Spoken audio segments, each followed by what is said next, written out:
Bab 2256. Iwan bereaksi sangat cepat ketika dia melihat kedua ahli itu bersiap untuk menangkap Tari. Dia pun melangkah maju dan segera menggunakan teknik kelas bumi peringkat ultimate miliknya. Itu langkah hantu. Dia meninggalkan bayangan di belakang saat dia dengan cepat muncul di depan Tari untuk melindunginya. Tepat setelah itu dia tidak ragu sama sekali untuk menyerang dengan kedua tangannya.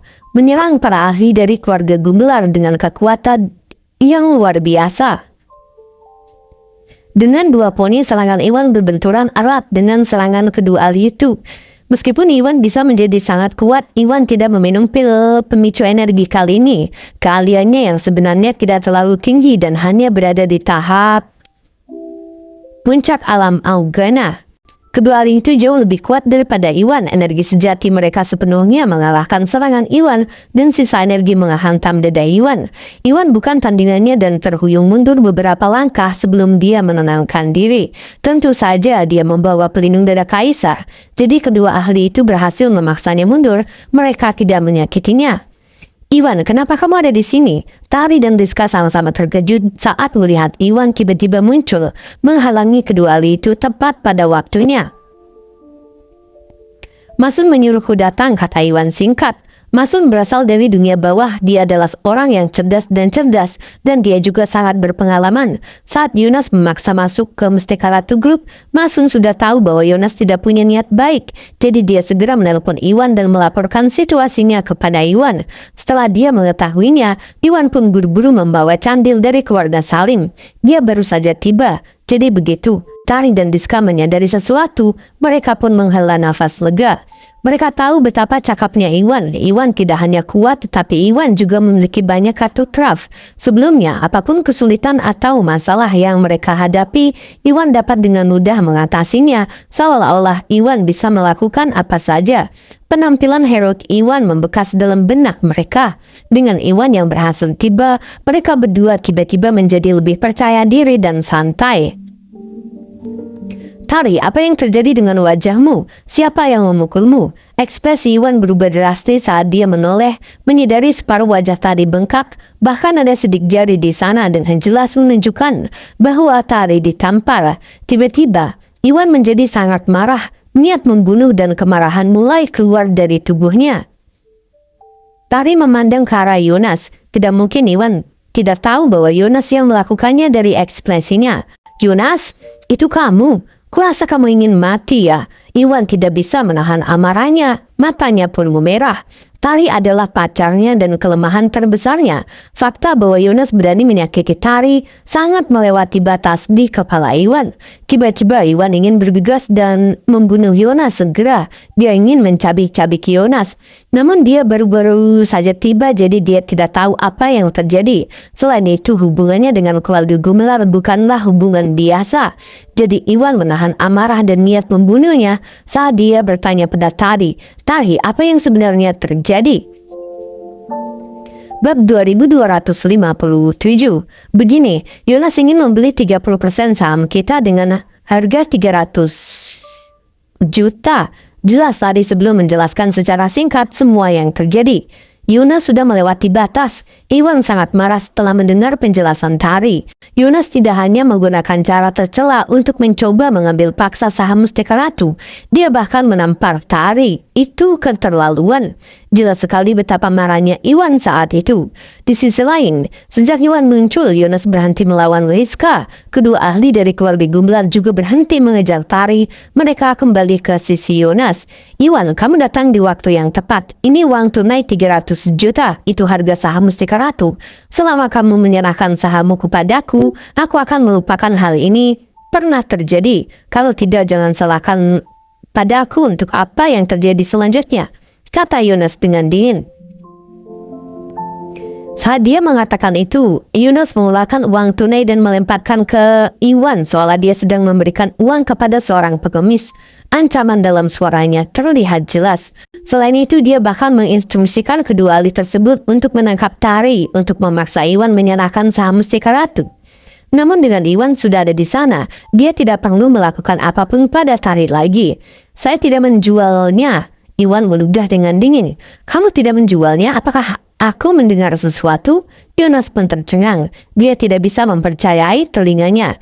Dia tadinya berpikir bahwa Iwan membutuhkan keluarga Gumelar untuk bertahan hidup dan dia memegang kendali penuh atas Iwan. Namun dia tidak pernah menyangka Iwan akan menolak permintaannya. Iwan bahkan melakukannya dengan sangat cepat. Itu membuatnya benar-benar lengah. Iwan, sebaiknya kamu memikirkannya. Fakta bahwa kamu berhasil mencapai begitu banyak adalah berkat perlindungan dan bantuan keluarga Gumelar. Jika kamu tidak menyerahkan saham Mustika Ratu, maka Bos Selatan akan membunuhmu juga. Semudah semut tanpa perlindungan keluarga kita. Kamu harus memutuskan sendiri apa yang harus dilakukan, kata Yonas sambil mencibir di wajahnya, mencoba mengancam Iwan dan memaksa Iwan untuk mendengarkan. Apakah kamu sudah selesai dengan omong kosongmu, Yonas? Aku akan memberimu satu kesempatan karena kamu seorang keluarga Gumelar. Selama kamu mematahkan lenganmu dan meminta maaf kepada Tari, mendapatkan pengampunannya, aku akan mempertimbangkan untuk membiarkanmu hidup. Jika tidak, aku akan menanggungmu. Kamu akan menanggung akibatnya. Iwan berkata dengan dingin, dengan kilatan mematikan di matanya. Bahkan pada saat itu dia tidak menyerang Yonas karena keluarga Gumelar. Keluarga Gumelar banyak membantunya sebelumnya. Secara khusus Arthur membantu dia melawan Bos Selatan selama kampanye penjualan grup Bio Farma. Itu adalah sesuatu yang tidak Iwan lupakan. Yonas pada akhirnya adalah seorang keluarga Gumelar dan bahkan merupakan pewaris dari garis keturunan kedua. Jika keadaan menjadi terlalu besar, mungkin saja hubungannya dengan keluarga Gumelar bisa hancur. Mereka bisa menjadi musuh. Itu bukanlah sesuatu yang ingin Iwan lihat. Namun Yonas menampar Tari. Itu terlalu melewati batas. Dia tidak bisa hanya duduk diam dan membiarkan hal itu terjadi. Pada akhirnya Iwan memberi Yonas kesempatan untuk meminta maaf demi Arthur dan keluarga Gumelar. Itu sudah merupakan tindakan belas kasihan yang sangat besar. Tentu saja jika Yonas tidak menerimanya, maka dia tidak bisa disalahkan.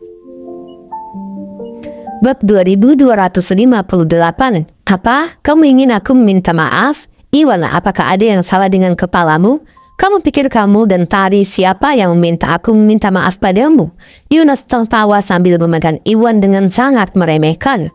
Dia tahu bahwa Iwan hanyalah seorang mudik dari tempat yang tidak berharga seperti kota Jogja. Iwan tidak memiliki koneksi atau keluarga apapun di wilayah selatan. Tidak mungkin dia memikirkan apapun tentang Iwan. Namun Iwan tidak hanya menolak permintaannya untuk membeli saham Mustika Ratu, tetapi bahkan memintanya untuk meminta maaf kepada Tari karena lengannya yang patah. Itu terlalu tidak masuk akal. Dia tidak tahu dari mana Iwan mendapatkan keberanian untuk bertindak seperti ini di depannya. Yonas, aku sudah memberimu kesempatan ya, karena kamu tidak akan menghargainya. Jangan salahkan aku, Iwan berkata dengan dingin. Setelah itu dia tidak membuang waktu lagi untuk menyerang Yonas dengan kejam. Apa yang kamu inginkan? Yonas terkejut dengan tatapan mata Iwan yang mematikan. Dia merasa tidak nyaman. Sederhana saja, aku akan mematahkan tangan manapun yang kamu gunakan untuk menampar Tari sebelumnya untuk mendapatkan keadilan baginya. Iwan berkata dengan dingin. Dinginnya suaranya membuat semua orang bergidik. Kamu akan melakukan itu? Lelucon yang luar biasa. Yonas tampak seperti baru saja mendengar lelucon terhebat di dunia. Dia pun segera mulai tertawa terbahak-bahak. Iwan, aku tidak keberatan memberitahumu hal ini. Tapi kedua orang di sebelahku ini berada di tahap puncak alam Augana. Mereka bukan anak nakal sepertimu yang bisa kamu tangani. Karena kamu ingin membuat dirimu terlihat buruk, aku akan melakukannya mengabulkan keinginanmu. Ucap Yonas sambil menunjuk kedua ahli itu. Dia memiliki ekspresi mengejek di wajahnya. Meskipun Yonas tidak tahu seberapa kuat Iwan pernah melawan Roni sebelumnya dalam upaya penjualan grup Bio Farma. Pada saat itu, banyak dari mereka yang melihat bahwa Iwan paling banyak berada di tahap menengah atau tahap akhir alam Augana. Kali ini dia dengan sengaja membawa dua ahli tahap puncak alam Augana untuk memastikan bahwa dia akan mampu mendorong Iwan kembali dan mendapatkan saham Mustika Ratu. Mereka jauh lebih kuat daripada Iwan. Tidak peduli bagaimana kamu melihatnya, mereka akan bisa menyingkirkan Iwan dengan mudah. Namun, bukan hanya Iwan menolak mendengarkan permintaannya. Iwan bahkan mengancam akan melumpuhkan salah satu lengannya. Bukankah itu hanya lelucon? Sule, Norm, beri orang ini pelajaran untukku. Tunjukkan padanya tempatnya. Yonas dengan dingin menginstruksikan kedua ahli itu. Ya, kedua ahli tersebut melihat bahwa Iwan berencana menyerang Yonas. Jadi mereka tidak ragu untuk melangkah maju dan menghentikannya. Iwan, aku akan memberimu satu kesempatan terakhir. Selama kamu menerima uang tunai dan memberiku sahamnya, aku akan menghentikan semuanya di sini. Kalau tidak, akan kutunjukkan betapa menyakitkannya melawanku hari ini. Melihat Iwan dikelilingi, Yonas tertawa dingin saat dia berbicara. Jelas sekali dia masih mengincar saham Mustika Ratu. Itulah motivasi utamanya.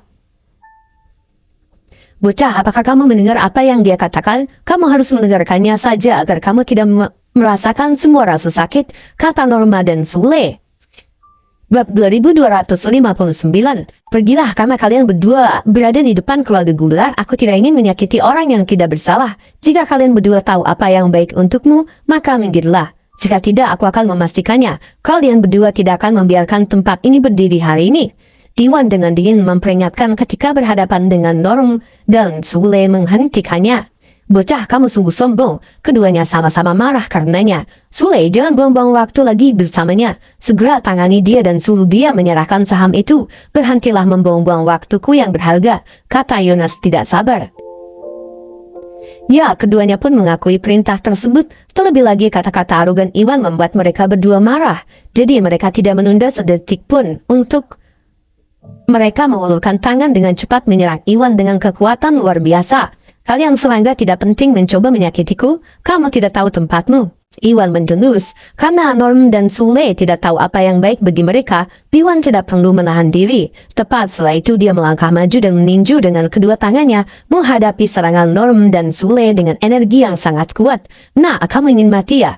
Norm dan Sule memiliki kilatan tajam di mata mereka. Karena Iwan masih sangat muda, mereka sama sekali tidak memikirkan Iwan. Terlebih lagi, Iwan baru saja bertukar serangan dengan mereka untuk menyelamatkan Tari. Dia dipaksa kembali oleh mereka. Itu cukup untuk menunjukkan bahwa keterampilan Iwan jauh di bawah mereka dan bahwa dia tidak akan menandingi mereka. Namun Iwan masih berani menghadapi mereka secara langsung meski mengetahui hal ini. Bukankah itu tindakan bunuh diri? Kamu tidak tahu tempatmu ya? Yonas memiliki senyuman dingin di wajahnya saat dia memandang Iwan seperti sedang melihat tanah. Dia merasakan hal yang sama dengan kedua ahli itu. Dia tidak berpikir bahwa Iwan akan menjadi tandingan mereka dan tidak berpikir bahwa dia akan mampu menghadapi mereka berdua. Kedengarannya tidak mungkin sama sekali. Jika tidak ada kejutan, mereka akan dapat dengan mudah mengalahkan Iwan begitu serangan mereka mendarat. Tidak ada kemungkinan lain. Namun bahkan sebelum dia bisa menyelesaikan pemikiran itu, sesuatu terjadi pada saat berikutnya yang mengejutkan dia, Norm dan Sule. Bang, dua bentrokan keras serangan Iwan mendarat tepat di dada Norm dan Sule. Tepat setelah itu keduanya memiliki kekuatan yang cukup untuk menerobos serangan Iwan, dan sisa kekuatan saat itu tepat mengenai tubuh Iwan. Sebelumnya, Iwanlah bukan tandingan mereka karena dia terlalu terburu-buru untuk menyelamatkan Tari. Dia tidak dapat menunjukkan semua keahliannya. Itulah sebabnya Iwan terpaksa mundur. Namun Iwan sudah siap saat itu. Dia dengan cepat bergerak sambil menggunakan pelindung dada kaisar di dadanya untuk menerima serangan tersebut. Dengan keahliannya, pelindung dada kaisar sudah cukup baik untuk bertahan dari serangan tahap semi yang munah. Karena Norm dan Sule hanya berada di tahap puncak alam Augana, mereka bahkan tidak akan mampu menembus pertahanannya apalagi melukainya. Mereka bahkan tidak berhasil memindahkannya sama sekali. Pada saat yang sama, Iwan mengambil kesempatan untuk menggunakan double attack. Dua gelombang energi sejati di tahap menengah alam Brigana muncul dalam genggamannya. Setelah itu Iwan langsung menyerang Norm dan Sule dengan niat yang jahat. Bab 2260. Itu tidak mungkin. Merasakan energi sejati Iwan yang kuat, baik Norm maupun Sule terkejut dan sangat tidak percaya. Mereka tidak pernah menyangka bahwa Iwan mampu memblokir serangan gabungan dari mereka berdua meski usianya masih sangat muda. Yang lebih tidak terduga adalah kenyataan bahwa Iwan masih bisa menyerang bahkan setelah menghabiskan energinya. Itu benar-benar membuat mereka lengah. Mereka bahkan tidak punya waktu untuk bereaksi sebelum diserang oleh Iwan. Tubuh mereka terlempar beberapa meter ke belakang sebelum terhempas ke tanah. Setelah terjatuh, keduanya merasakan sakit yang luar biasa di dada mereka. Tidak bisa menahan diri saat mereka memuntahkan darah dan terjatuh ke tanah dengan ekspresi sedih. Jelas sekali mereka menderita luka dalam yang cukup parah dan untuk sementara kehilangan kemampuan untuk bertarung. Keduanya kalah. Bagaimana ini mungkin? Yonas tercengang melihat pemandangan itu. Dia tidak bisa mempercayai penglihatannya. Dia tadinya mengira bahwa Norm dan Sule sama-sama kuat, murid generasi kedua keluarga Gumelar, dan mereka akan dengan mudah mampu menangani pemuda seperti Iwan. Namun dia tidak pernah menyangka bahwa mereka berdua tidak hanya gagal melakukan apapun pada Iwan, meski bekerja sama tetapi juga dikalahkan oleh Iwan dalam satu pukulan. Sungguh sulit dipercaya. Jelas sekali betapa terkejutnya dia. Yonas, sekarang giliranmu, ambil ini. Setelah berhadapan dengan keduanya, tatapan dingin Iwan langsung beralih ke Yonas. Setelah itu dia tidak ragu sama sekali saat dia menyerang ke depan dengan kekuatan yang sangat besar, menyerang tepat ke arah Yonas. Tidak, ketika Yonas pulih dari keterkejutannya, dia pun ketakutan. Meskipun dia bukan orang yang lemah yang sudah berada di tahap menengah alam Augana, bahkan Norm dan Sule yang berada di tahap puncak alam Augana bukanlah tandingan Iwan. Tidak mungkin Yonas bisa menandingi Iwan. Dia tidak berani ragu sejenak saat dia mundur dengan cepat, berusaha menghindari serangan Iwan. Namun Iwan jauh lebih baik daripada dirinya dalam hal skill, kecepatan dan berbagai aspek lainnya. Tidak peduli seberapa keras dia berusaha, serangan Iwan sepertinya mengarah padanya dan semakin dekat dengannya. Aku akan melawanmu. Dengan situasi mendesak tersebut, Yonas tidak punya pilihan lain selain menghadapinya langsung. Dia nyaris tidak berhasil melancarkan serangan tepat ke arah Iwan. Bang, dengan benturan keras energi spiritual Iwan menerobos serangan dan pertahanan Yonas sebelum sisa energi menghantam dadanya. Yonas tidak memiliki pendung dada kaisar seperti yang dimiliki Iwan. Dengan pukulan berat itu, dia pun terlempar kembali terbanting ke dinding di belakangnya sebelum dia terjatuh ke tanah. Setelah itu dia memuntahkan seteguk darah, setidaknya 2 atau 3 tulang rusuknya patah dan dia menderita beberapa luka dalam. Untungnya, Iwan hanya mencoba memberinya pelajaran berkat keluarga Gumelar. Iwan tidak berencana membunuhnya sama sekali. Kalau tidak, Yonas tidak akan menderita luka dalam setelah menerima pukulan dari Iwan.